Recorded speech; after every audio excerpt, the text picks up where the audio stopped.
एक गांव में नंदू नाम का लड़का रहता था, जो अपने माता पिता की दिल से सेवा करता और उनकी हर बात मानता था। नंदू मन लगाकर पढ़ाई करता था और हमेशा सबकी मदद को तैयार रहता था। गांव के सभी लोग उसे बहुत प्यार करते थे। नंदू के पिता दिन भर फेरी लगाकर सब्जी बेचा करते थे और उसकी माँ घर संभालती थी। उसकी एक छोटी बहन थी, जिससे वह बहुत प्यार करता था। पिता की कमाई से घर और पढ़ाई का खर्चा निकल जाता था। स्कूल जाने से पहले नंदू सुबह सारी सब्जियां धोकर ठेली पर सजा देता था, जिससे उसके पिता को मदद मिल जाती थी। एक दिन उसके पिता बारिश में भीग गए और बीमार पड़ गए। फिर एक दिन अचानक उनकी मृत्यु हो गई। इस हादसे से पूरा परिवार हिल गया। घर में सभी पैसे पैसे के लिए मोहताज हो गए। नंदू के माँ की तबीयत भी खराब रहने लगी। नंदू समझ नहीं पा रहा था कि कैसे वह परिवार की मदद करे। नंदू ठेली लगाना तो चाहता था, लेकिन अभी वह सिर्फ 8 साल का था। इतनी कम उम्र में वह इस काम को नहीं संभाल सकता था।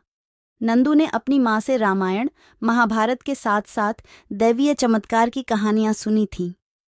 उसके मन में विचार आया कि भगवान तो सभी की मदद करते हैं, उसकी भी जरूर करेंगे। ये सोचकर एक दिन तड़के ही वह मंदिर पहुंच गया।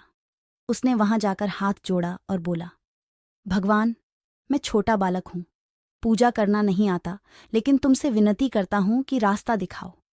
इस तरह नंदू स्कूल जाने के क्रम में नियम से रोज मंदिर जाता और भगवान से विनती करता। इस तरह करते करते उसे कई महीने गुजर गए।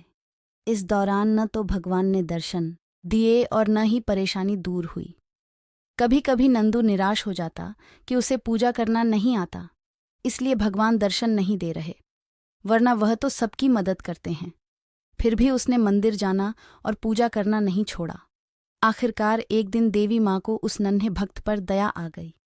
एक दिन जब नंदू बिस्तर पर गहरी नींद में सोया था, उसे लगा आकाश से एक तेज रोशनी आ रही है और पूरा कमरा रोशनी से भर गया।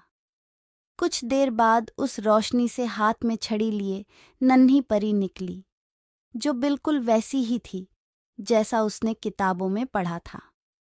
नंदू को यकीन नहीं हो रहा था।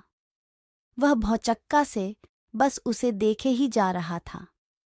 तभी परी ने मुस्कुराते हुए कहा, नंदू, मैं सच में तुम्हारे सामने खड़ी हूँ। नंदू ने तुरंत कहा, तो क्या तुम परी हो?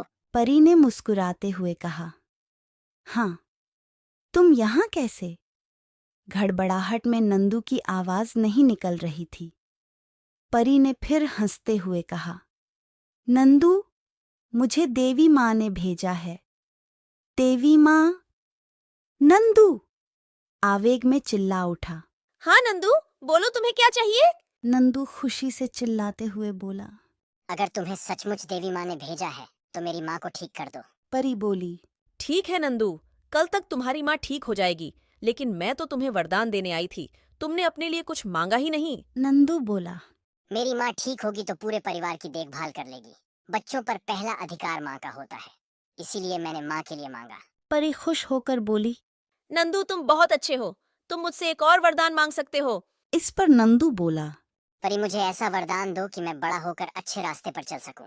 परी ने खुश होते हुए नंदू को एक अंगूठी दी और बोली, इसे पहनकर जो मांगोगे वो मुराद पूरी होगी, लेकिन जिस दिन गलत काम के लिए इस अंगूठी का इस्तेमाल करोगे तो इसकी शक्ति खत्म हो जाएगी। एक बात और, इस अंगूठी का जिक्र किसी से न करना, वरना गायब हो जाएगी। ऐसा कहकर परी वहां से चली गई। सुबह उठकर जब नंदू ने देखा तो अंगूठी उसकी उंगली में मौजूद थी। उसने देखा कि माँ पूरी तरह से ठीक हो चुकी है और घर के काम कर रही है। वह अपनी माँ को सारी बात बताना चाहता था, लेकिन फिर परी की बात याद आ गई और वह चुप हो गया।